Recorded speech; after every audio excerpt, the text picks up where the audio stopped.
E aí, pessoal da Solar TV, tudo bem? Aqui é o Léo Fornazieri e estamos aqui no estúdio da Solar TV recebendo mais um convidado ilustre, que é meu amigo, meu parceiro, Eduardo Nicoff. Ficou ruim isso aqui, vamos fazer de novo. Aí, agora como merece. Treta na veia.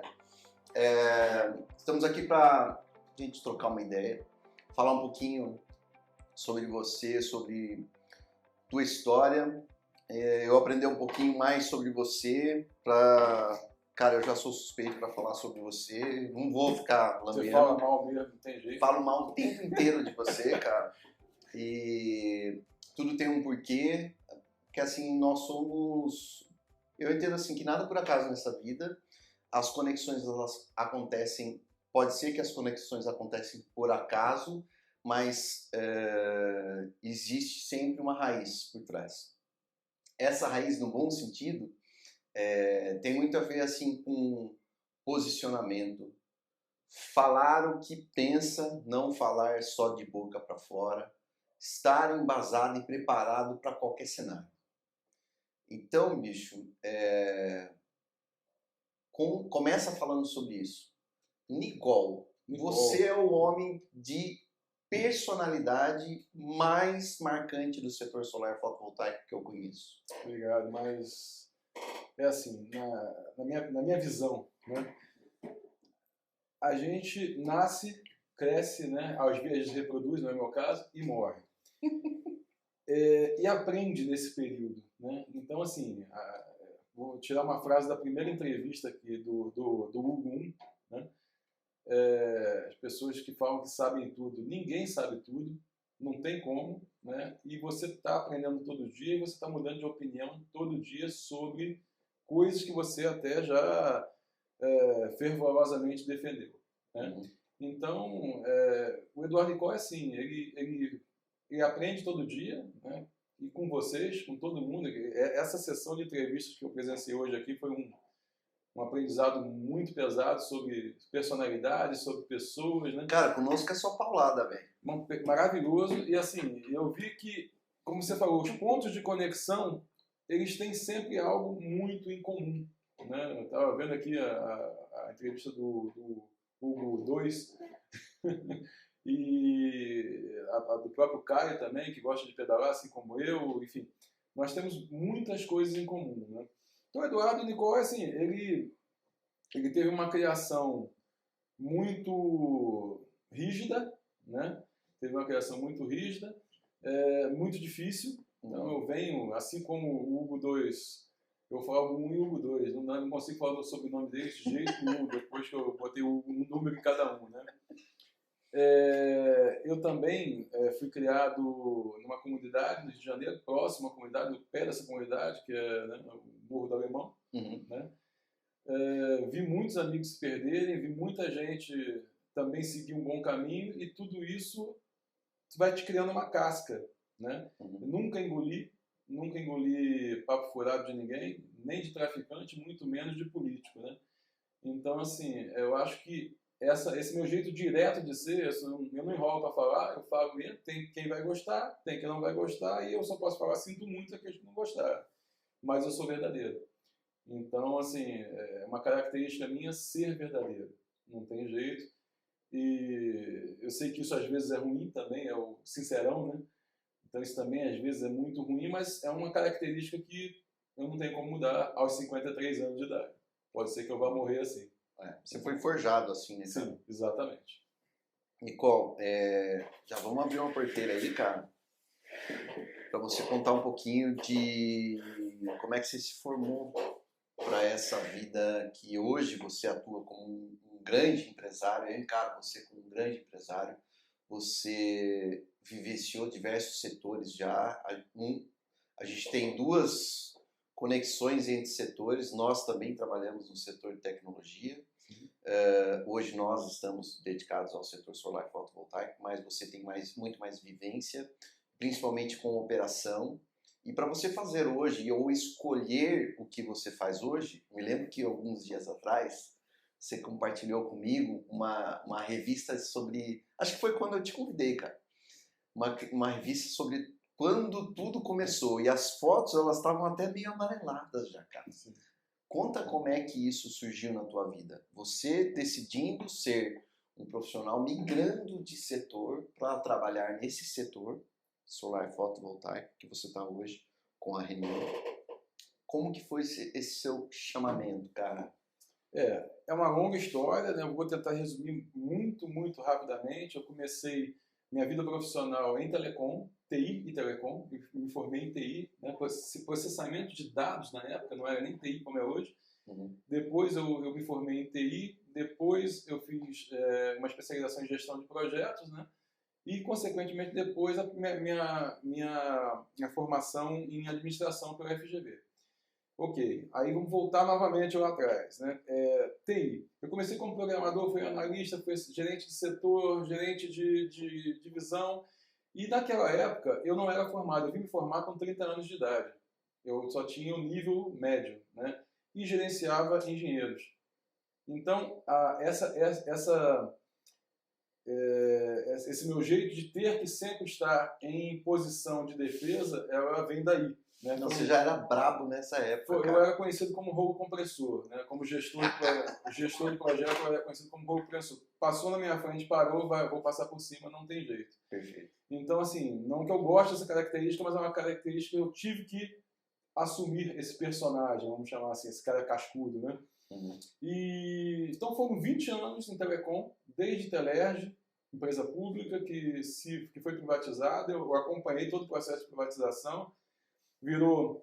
Se partiu em telefônica celular e Telerge celular e Telerge fixa. A Telerge celular foi para onde eu fui. Eu implantei o primeiro celular no Brasil, muito pouca gente sabe disso. Eu participei do projeto, né, da implantação do primeiro celular, e foi justamente aí que eu comecei a ter o maior contato com a área de engenharia, que eu era da área de TI e fazia a ponte entre TI, área de negócios e engenharia e infra. Perfeito. Então eu aprendi muito sobre infraestrutura, sobre telecom, sobre energia nesse projeto, né? E esse projeto, após isso, a Portugal Telecom e a Telefônica de Espanha compraram e se transformou na Vivo. Uhum. Ainda na Vivo, segui em frente e eu participei do segundo maior projeto, né, da empresa, que é justamente mapear todos os processos de negócio de norte a sul do país, ou seja, o ESIS, né, como eram os processos na época, selecionar os melhores processos, desenhar os processos do futuro da Vivo. Então, ao final disso, eu tinha ganho uma experiência de gerenciar 150 a 200 pessoas em um projeto de desenvolvimento de software, de mapeamento de processo, de gestão de pessoas e de gestão de mudanças.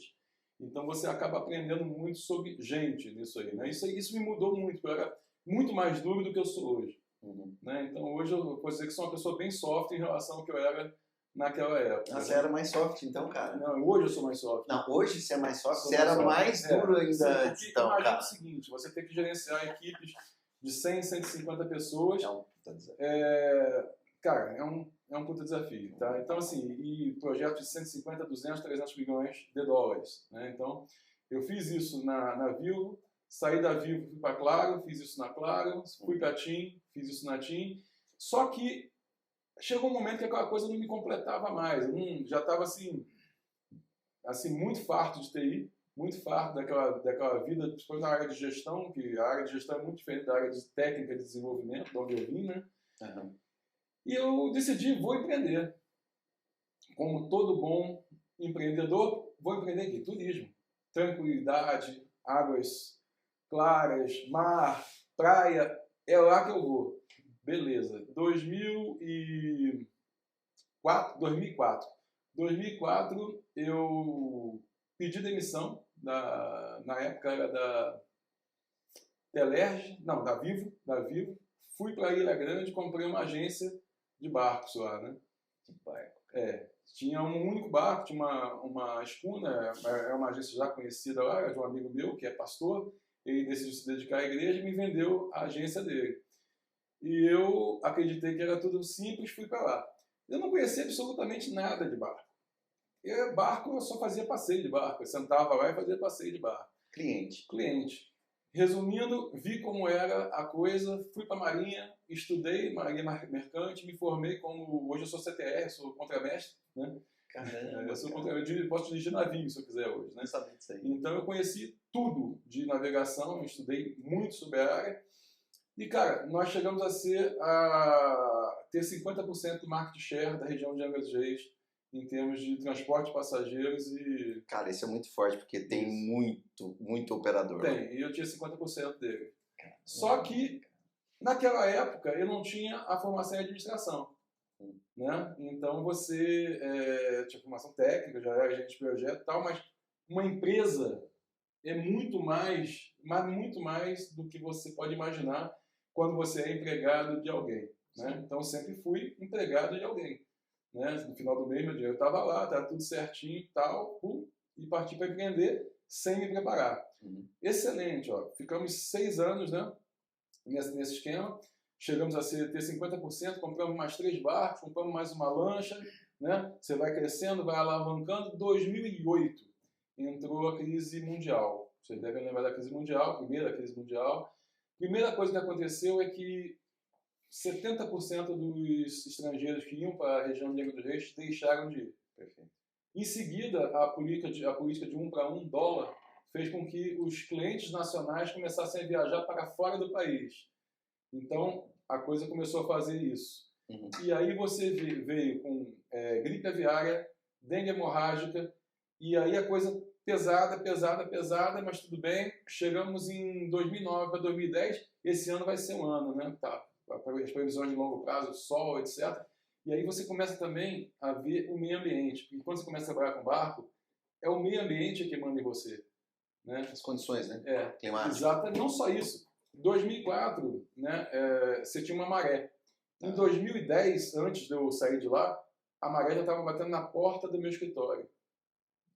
Caramba. Então, assim, as pessoas que não lidam diariamente com o clima, né, elas não percebem isso, estão tão focadas no seu trabalho, no seu dia a dia, no trânsito, que não percebem que o clima realmente, indiscutivelmente, está mudando. Se é por ação do homem, se é um ciclo natural, não vou entrar nesse mérito, mas o clima está mudando e a gente tem que fazer alguma coisa por isso, né? Bom, nessa experiência eu também acabei conhecendo a energia solar, né? A Vale tinha um projeto lá na Ilha Grande, né, que eu participei desse projeto, era off-grid na época, não tinha um grid, né, na época, eles começaram a implantar isso na UERJ, que tem na Ilha Grande, na praia dos Rios, né? Eu comecei a acompanhar isso, participei também de alguns outros projetos de biocombustível a partir de alga, etc. E comecei a olhar esse mercado, achei bastante interessante. Resumindo, 2009 para 2010, vocês vão lembrar de uma tragédia que teve em Angra. A chuva, caiu o morro, morreu um monte de gente, né? O condomínio que eu morava em Angra e vinha para Ilha Grande. Né? O condomínio que eu morava em Angra caiu barreira dos 2 lados, só se chegava de barco. Você não entrava nem saía de carro, por exemplo, sem água, sem energia. E o nosso governador, na época, foi do Rio de Janeiro, né? Foi para a televisão e ele falou, evacuem Ilha Grande. Consequentemente, ficamos janeiro, fevereiro e março com menos 70% do movimento, que é o que banca um ano inteiro. Jesus. Já vimos da crise de 2008, como te contei. Cara, quebrei. Essa foi a melhor experiência da minha vida. É o que eu costumo falar quando eu dou aula, né? A melhor experiência da minha vida... Quebrado. Vamos fazer um corte aqui, cara. Vamos lá. A melhor experiência da tua vida foi ter quebrado. A melhor experiência da minha vida foi ter quebrado. Por quê? Vamos lá. É o que eu falo... algumas pessoas não sabem, outras sabem. Eu dou aula na FGV, né? Em empreendedorismo, inovação, né? A parte de comunicação também. Por incrível que pareça, a parte de comunicação eu dou aula, né? Mas... Cara, quando você quebra, você vai parar para refletir o porquê que você quebrou. Alguns não fazem isso, né? Mas normalmente você vai parar, porra, agora eu tava bem, tinha uma empresa, sei lá, que valia 1,5 milhão, 2 na época, agora eu tô devendo 300 mil reais para banco. O que eu fiz de errado? Tava faturando pra caramba, eu tinha 50% do market share, né? Tava crescendo, eu tinha um barco quando eu comecei em 2004, hoje eu tenho 3 barcos, mais uma lancha, tô vendendo até para os outros, o que deu errado? Né? Então, essa lição, né, ou seja, foi complicado, óbvio, quando eu falo que foi a melhor coisa da minha vida, óbvio, que você só descobre que foi a melhor coisa da sua vida muito tempo depois, né? Mas isso me obrigou a voltar para o mercado de TI, né? Eu tive que vender a empresa lá por uma mixaria que pagou parte das minhas dívidas, saí devendo e ainda pagando esse negócio. Tive que voltar para São Paulo, né? E voltei para TI. Fiquei mais um ano, só que quando você trabalha 6 anos para você mesmo, você não se submete a mais nada de ninguém. Então, fiquei um ano e saí novamente, me separei da minha atual esposa. Me separei da minha atual esposa e fui para o Canadá. Passei 6 meses no Canadá, estudando inglês, tá? Assim, como pretexto para ir para o Canadá, estudando inglês e, enfim, olhando em volta, vendo a cultura, né, fora daqui. Fui para Montreal e lá você conhece muitas culturas. Consequentemente, eu conheci outras ideias, enfim, outras vidas, né? E aquela ideiazinha que eu comentei antes do solar, do biocombustível, né? A energia estava martelando, e eu lá no Canadá ouvi que tinha sido regulamentada aqui a energia solar fotovoltaica. Era 11, 12. Exatamente, 12 para 13 por aí, né? Okay. Então, assim, felizmente, né, eu voltei para minha atual esposa. Estamos há 20 anos juntos, tirando esses 6 meses de interstício, temos 20 anos de casado. Oi, Thelma. Exatamente. E por que foi, respondendo a sua pergunta, por que foi a melhor coisa que aconteceu na minha vida? Eu sei o que não fazer. Estou aprendendo todo dia. Mas, basicamente, é não olhar para o teu faturamento e sim para os seus custos. E sim para os teus custos escondidos. Porque um barco, ele fatura, num dia, talvez, R$4.000 um barco. Né? Um mês vai faturar R$40.000, não é todo dia que ele sai. Só que, quando você paga no estaleiro, uma vez por ano você tem que pagar no estaleiro, você vai gastar 15. Aí, 3 vezes por ano, você tem que fazer bico injetor. Eu não conhecia o que era um bico injetor de diesel. Vai mais 5 pau ali. Tem a manutenção disso, a manutenção daquilo. O marinheiro custa 5 mil. Então, tudo isso tem um custo. Só que tem um custo que você não vê. Este motor que você gasta 5 mil, sei lá, a cada 2 meses nele, vai chegar uma hora que você tem que gastar 50 e trocar esse motor. Se você não fez aquele caixa prevendo esse custo futuro, e é um custo que está teoricamente hidden, né, teoricamente escondido, você não vai estar preparado para ele no momento que ele acontecer. E isso vale para o solar. Né? Quando você vende um equipamento, né, voltando um pouco para a nossa área, né, é a treta que a gente sempre cria lá nos grupos com as pessoas que gostam de vender equipamentos baratos. Nada quanto barato, mas sim sem qualidade, sem a qualidade necessária, a robustez necessária. Quando você promete que alguma coisa vai durar 25 anos, significa que você casou com aquele cliente durante 25 anos. Né? Então, esse custo escondido é assim, você vende um sistema, faz o menor custo nele para competir com o seu concorrente que fez um precinho, vendeu e durante a instalação você afundou no telhado do cara no momento, a 5 minutos de cair uma chuva. Caiu a chuva. E essa chuva entrou. E essa chuva, esse cliente era um laboratório, por exemplo, de DNA. E você queimou a máquina de análise de DNA do cara. Teu prejuízo é R$600 mil. Então, assim, esses custos escondidos, né, eles existem e só vão se apresentar na hora que você não está preparado. Não tem jeito. Perfeito. Perfeito. Nicole, cara, você já me deu a oportunidade de presenciar você falando sobre como ser um profissional para trabalhar no setor solar fotovoltaico e ter uma empresa diferente nesse prisma, na questão olhar para a tua operação. E em algum momento, a reflexão que você estava fazendo estava muito atrelada, assim, você tinha uma série de argumentos assim, trazendo de forma sequencial o porquê, quando você for tratar com um recurso para a tua operação, seja um especialista, seja um recurso com menor senioridade, né, mais simples, o teu olhar como empreendedor, inclusive, precisa exigir nessa contratação desse recurso um modelo econômico, um modelo empresarial que está voltado para uma tendência de mercado mundial E quando eu via você falando sobre isso, eu me lembrava muito do que era o setor de TI, que já tem isso como core faz tempo. Sim. Não é 5 anos atrás. Cara, tem empresas que só contratam 10, 15 anos já nesse modelo. E assim, das empresas que estão atuando, você é uma das moscas brancas que eu vejo falar sobre isso. E tua operação, ela é muito baseada nisso, pelos argumentos que você sempre apresentou nessas discussões quando eu apresentei. Cara, me conta essa visão sua. Você acha que o mercado está preparado realmente para entender o quanto a maturação depende desses tipos de aspectos que são mais básicos, dos custos escondidos, de você exigir certas preparações dos profissionais ou do próprio fornecedor de equipamento, da cadeia que você contrata? Fala um pouco sobre isso.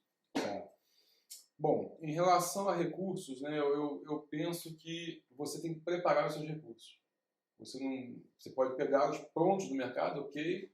Eles vão vir com muita coisa positiva, mas também vão vir com a carga negativa das culturas de outras empresas, né? Se você observar o meu time, né, nós somos hoje, contando com todos que estão espalhados no Brasil afora, nós somos mais de 30, tá? Parece pouco, né? Mas vamos pensar. Eu pego a pessoa, preparo ela, eu vou citar um exemplo, vou citar seu nome, Felipe. Um engenheiro, Felipe, tá? Ele tem hoje uma empresa no Espírito Santo, tá? Então ele chegou para a gente como engenheiro recém-formado, né? Ele não tinha experiência nenhuma em solar.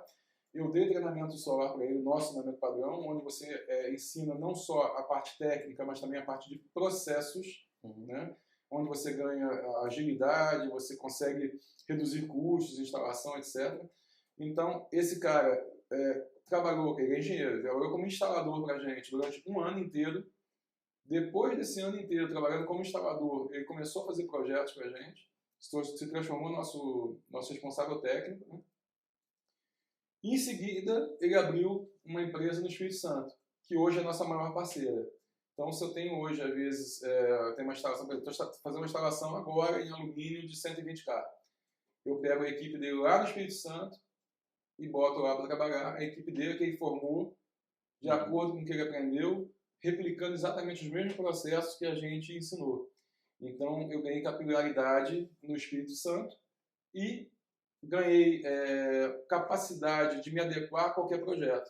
Eu não preciso ter 18 pessoas que ele tem, por exemplo, para atuar num projeto maior. Eu trago uma parte da equipe dele, outra parte que vem do Rio de Janeiro, do pessoal, por exemplo, da energização, lá, Bruno, que a gente também formou. Né? Trago o pessoal do Jean, que está em Minas, trago o pessoal lá. Tá? Então, eu criei uma capilaridade sem ter que ter esse custo. Nós temos, obviamente, nossos acordos internos em função disso. Isso, obviamente, é uma coisa que eu não posso comentar como funciona, mas é como se fosse a Renew Energia no Brasil inteiro. Perfeito. Entendeu? Então, eu preparei meus recursos dentro do que a gente julga como processos interessantes e necessários para redução de custos, e todos eles trabalham da mesma forma com ele. Nós não temos nenhum CLT. Todos são PJ, todos são MEIs. Né? 100% da minha equipe é MEI.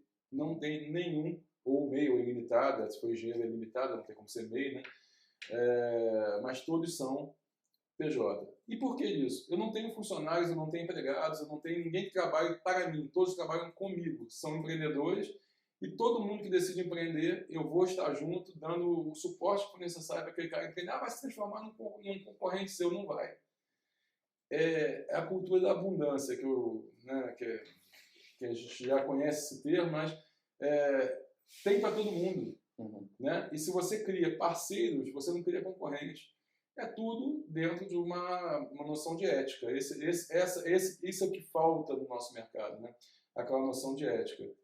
Então, quando você atua, às vezes as pessoas, mas você não quer crescer? Eu estou crescendo. Só que eu estou crescendo junto com todo mundo. Né? Então, você olha, vou olhar o faturamento da tua empresa, não está dando 150 milhões por ano. Não está dando 150 milhões por ano. E a minha sede fica em Jundiaí, vai continuar em Jundiaí, está lá. Mas eu atuo, mas você pode prestar o serviço para mim no Ceará? Posso. Você pode pensar em Espírito Santo, posso, Minas, posso, mas você só tem, sei lá, 18 caras trabalhando contigo? Não, cara. Eu tenho 18 vezes X empresas trabalhando comigo e me adapto com um custo baixo a qualquer realidade. É claro, quando eu falo com um custo baixo, não quer dizer com um preço baixo, diferente, né? Mas com um custo baixo. Eu tenho hoje, qualquer dor de barriga que der hoje, eu basicamente aperto um botão e me adequo. Eu não tenho hoje que, sei lá, deu uma crise maior no mercado, sei lá, a 14.300 realmente veio cumprir o seu papel, que é extinguir o mercado de GD, e eu tenho que mudar isso, é um botão para mudar. Então, é disso que eu trouxe da minha falência, não cheguei a falir, né, mas da minha aprendizado da quebrada, né?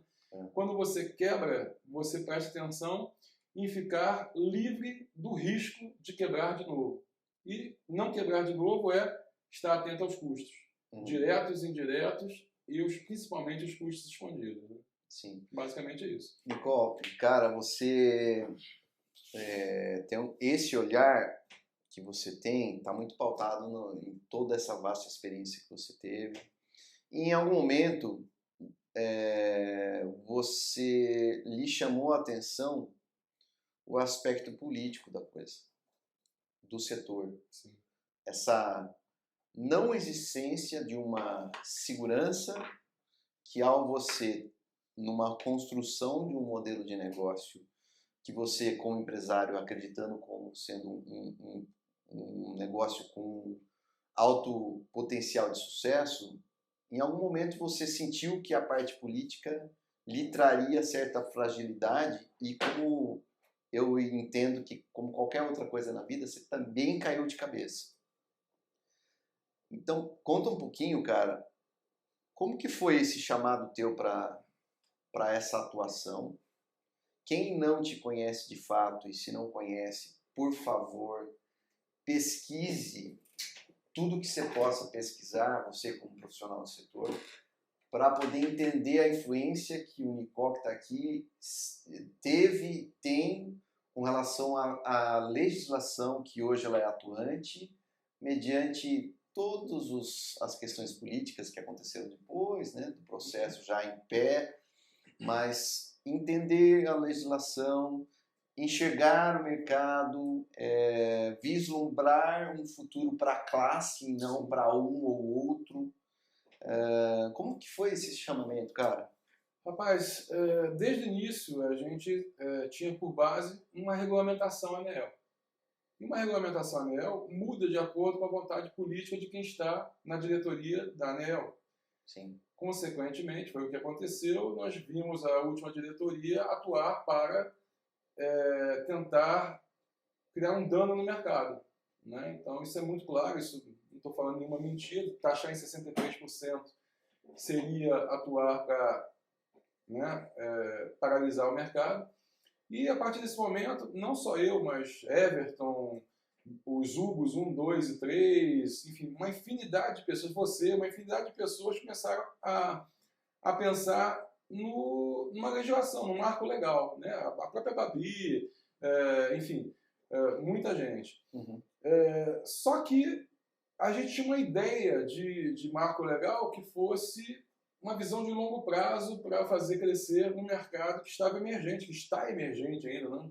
Nós não chegamos, salvo engano, não chegamos nem a 2% da matriz, então nós estamos no mercado emergente. Né? Perfeito.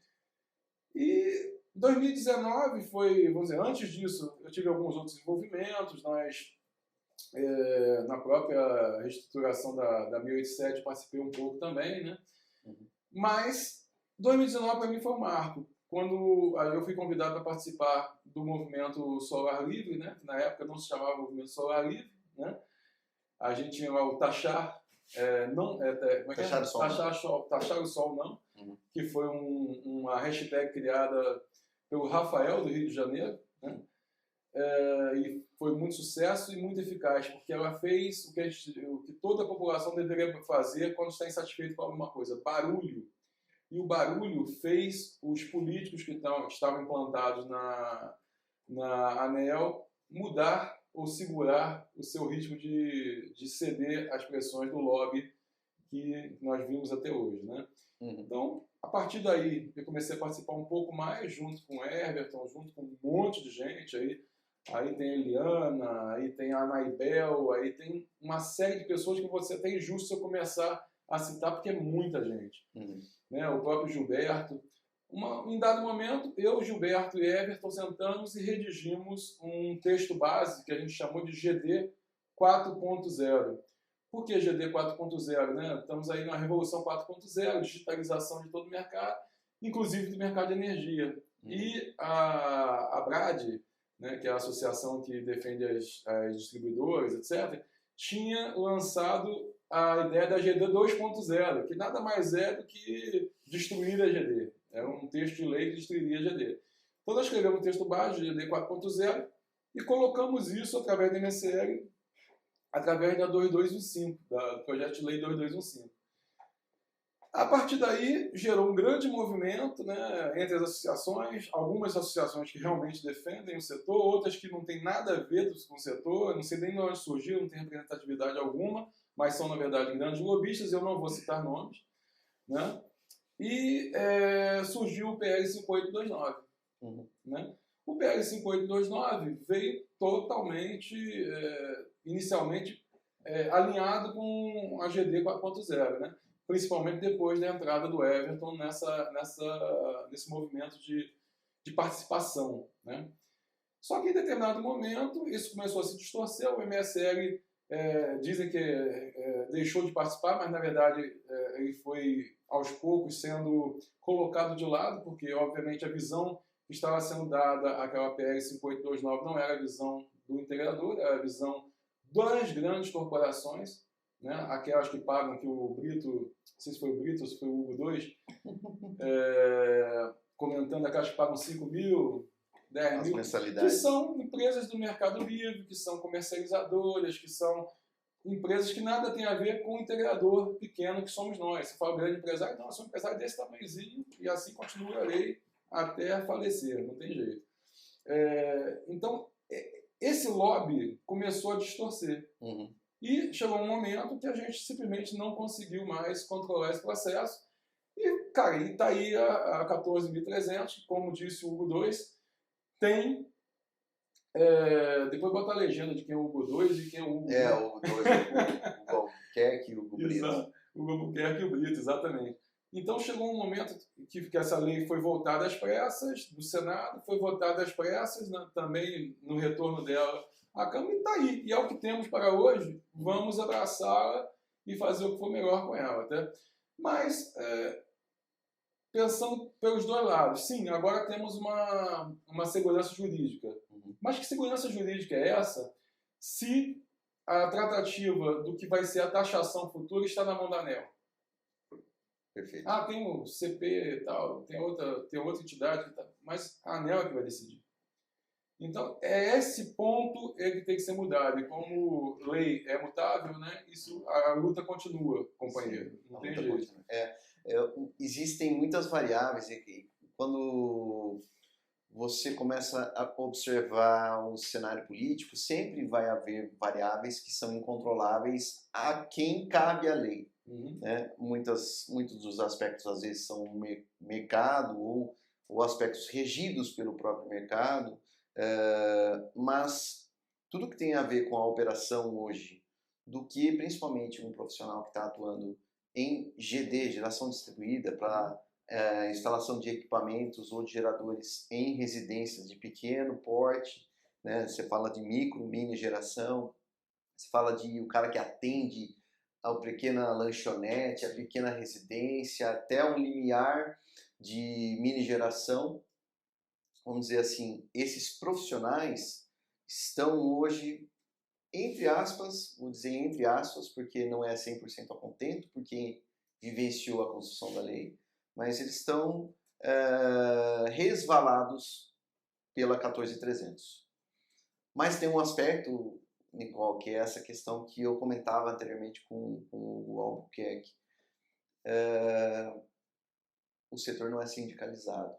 E assim, é muito bom a gente falar sobre sindicalização, porque no Brasil a gente tem um aspecto muito negativo em cima dessa palavra, né? E é algo que a gente tem que trabalhar também para poder, eu que sou da comunicação, eu sou obrigado a trazer esses aspectos, porque sindicalizar significa que entre todos os participantes daquela determinada operação ou daquele setor ou das partes envolvidas, para que esse profissional não seja engalfinhado, não sei se existe outra palavra que traduza, mas se ele não seja assim desprivilegiado de atuar com a segurança ao qual ele precisa ter.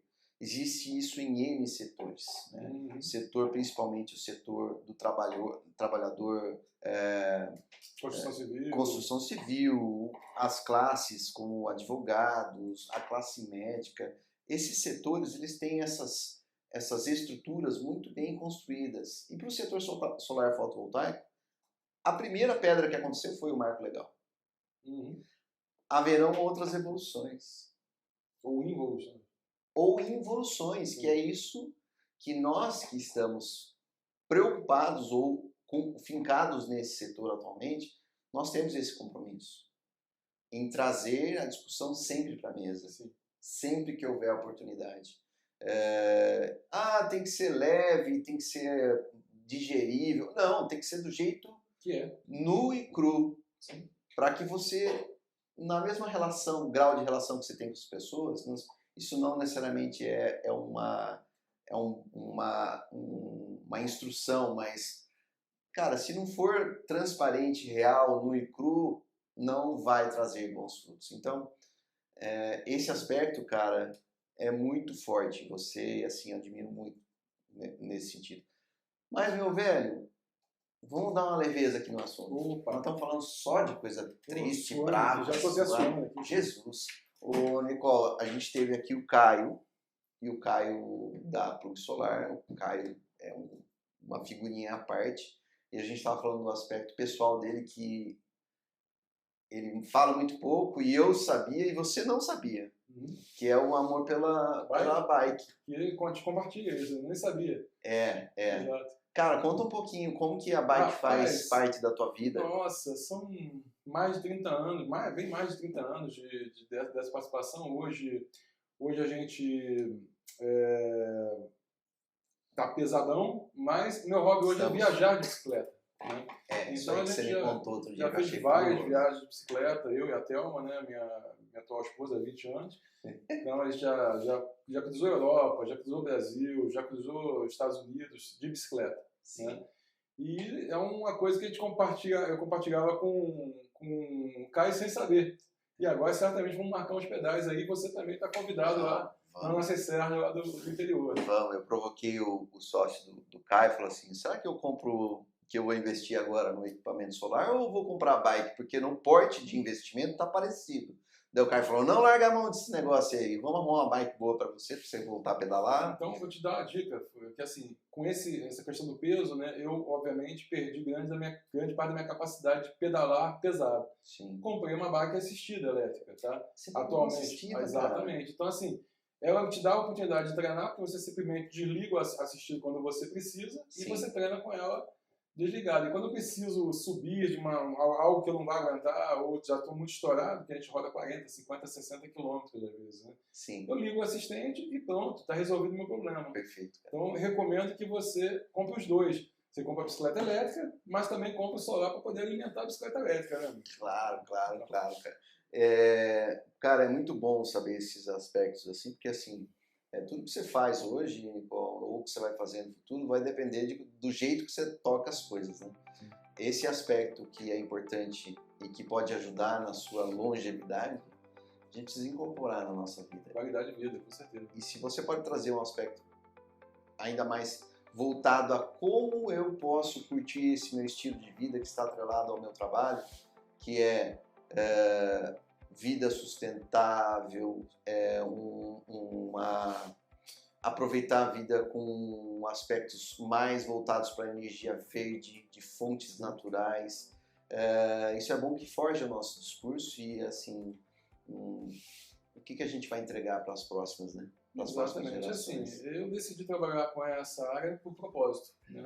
Tanto é que, se vocês verem qual é a frase da minha empresa, é: trabalhamos, acordamos, vivemos e trabalhamos para um mundo melhor. Sim. E esse é o propósito, o meu propósito de trabalho, né?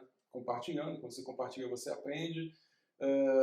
E catequizando, que é um termo que você utilizou muito, das pessoas para adotarem a tecnologia, né? Ou trabalharem com ela. E é isso, cara. Eu acho que a gente está vivendo uma transição, não só uma transição energética, mas uma transição de sociedade muito profunda. Né? A gente estava até discutindo ainda há pouco as mudanças que nós estamos observando. Isso tem coisas boas, tem coisas ruins, mas temos que nos adaptar. O ser humano é um ser social adaptável. Não tem jeito, estamos aqui sobrevivendo há milhões de anos por causa disso. Né? Então a gente tem que tirar o melhor de tudo. Né? E no nosso setor, parte dessa transição é migrar para o mercado livre. Infelizmente ou felizmente, o mercado ele vai deixar de ser cativo, sei lá, nos próximos 5, no máximo 6 anos. O mercado cativo vai inexistir mais. Consequentemente, a GD, como é hoje, idem. Né? O mercado livre é o destino, não tem mais dúvida disso, já estamos nos preparando para isso. Mas não só isso. Mobilidade elétrica, tokenização, enfim, o autoconsumo, né, a autoprodução, que é o termo utilizado no mercado livre, né, para quem gera sua própria energia. Sim. Então, assim, o que eu aconselho é estudar.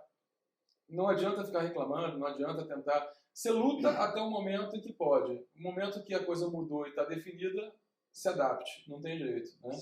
Então, minha vida sempre foi assim e não tem jeito, continuar sendo. Né? Perfeito. Nicole, cara, eu queria agradecer, bicho. Eu pelo tempo que você segregou para vir aqui encontrar com os amigos aqui no estúdio da Solar TV. Foi muito legal o papo. A gente está começando, vamos fazer várias rodadas dessas conversas com os amigos. 20 ou 30 minutos não é o suficiente para a gente falar de tudo, né, da importância, dos compromissos que a gente tem com o setor principalmente. Queria te agradecer mais uma vez, obrigado pela força. Até a próxima. Eu que agradeço vocês pelo convite. Né, que a nossa Solar TV está de parabéns aí pelo estúdio, altamente tecnológico aqui. Nosso amigo Ricardo ali atrás pilotando a coisa. Parabéns e obrigado pelo convite. E estamos sempre à disposição de vocês. Esse é o Eduardo Nicole, nosso amigo. Obrigado pelo tempo que vocês têm nos conteúdos da Solar TV e até a próxima.